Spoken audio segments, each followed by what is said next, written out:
देखिए, हमारे ज़िले में, हमारे शहर में आप सब जानते हैं कि फायर के लिहाज से कोई ना कोई इंसिडेंट रिपीटेडली हो रहा है और पीरियोडिकली आपसे जब भी मेरी बात होती है, आपके थ्रू मेरी ये दरख्वास्त रहती है सारे लोगों से, हमारे ज़िले के, श्रीनगर के, कि काइंडली फायर सेफ्टी के लिहाज से जो इस्टेब्लिश प्रोटोकॉल्स हैं उनको फॉलो करने की कोशिश करें। मैं फिर एक बार आपके ज़रिए दरख्वास्त करता हूँ, अपने घर के इलेक्ट्रिकल अप्लायंसेस का सेफ्टी फायर ऑडिट ज़रूर करा लें कि क्या वो उतना लोड ले सकते हैं जितना लोड आप इस्तेमाल कर रहे हैं।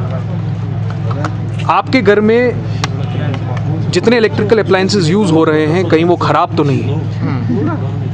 हम कांगड़ी का इस्तेमाल करते हैं कश्मीर में, कांगड़ी का इस्तेमाल उस तरह ना किया जाए कि कहीं आग में उसका योगदान ना हो।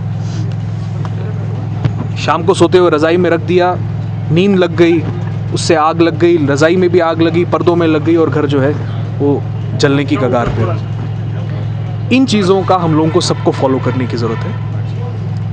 हमने एडवर्टिजमेंट्स जो हैं रेगुलरली न्यूज़पेपर्स में भी दिए हैं, आपके थ्रू, इलेक्ट्रॉनिक मीडिया के थ्रू भी इस बात को हम बार बार लेके आते हैं। आज हमारी ये कोशिश थी in association with institution of engineers कि एक सेमिनार किया जाए कि क्या हम अपने इंजीनियरिंग सॉल्यूशंस में, क्या हम अपनी कंस्ट्रक्शन में, इंटरनल इलेक्ट्रिफिकेशन में ऐसी कौन सी चीज़ों का इस्तेमाल कर सकते हैं, ऐसे कौन सी चीज़ों को अपने प्लान का पार्ट बना सकते हैं जिससे हम फायर मिटिगेशन एडवांस में कर सकें। और मेरी आशा है कि जो ये एसोसिएशन है, इंजीनियरिंग एसोसिएशन, ये सेमिनार के एंड पे अपनी डेलिब्रेशन में ऑफिशियली हमको बताएगी कि क्या ऐसी कोई चीज़ें हैं जिसको हम अपने रूटीन में ला सकते हैं, अपने प्रोग्राम्स में ला सकते हैं, अपने कंस्ट्रक्शन में ला सकते हैं। साथ ही अगर कभी कहीं पे फायर का इंसिडेंट होता है, इमीडिएटली हमारे ऑफिसर्स को बताया जाए ताकि हम इमीडिएटली फायर एंड इमरजेंसी की जो हमारी टीम है उनको डिप्लॉय कर सकें, रेवेन्यू की टीम को डिप्लॉय कर सकें,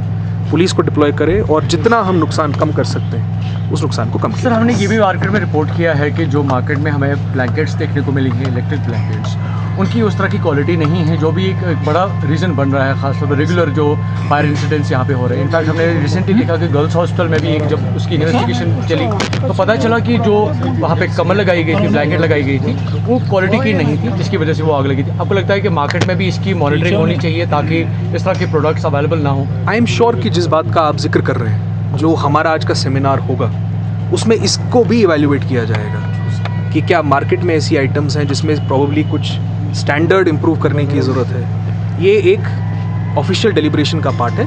आई एम श्योर दिल come up with an outcome. Sir, फिर से वेदर एडवाइजरी आ गई और प्रोडक्शन किया जा रहा, तो कहाँ वही सवाल कैसी प्रिपरेशनेस हो रही है सर? देखिए, हमारी प्रिपेयर्डनेस पूरी है, MED, SMC, R&B। अब बस हमारी यही एक दुआ है, ये हमारी प्रार्थना है कि जो वेदर फोरकास्ट है वो वेदर फोरकास्ट मुकम्मल होके सच में बर्फ़ पड़ जाए, बिकॉज हमारी इकॉनमी के लिए बड़ा ज़रूरी है कि टाइमली स्नोफॉल भी हो।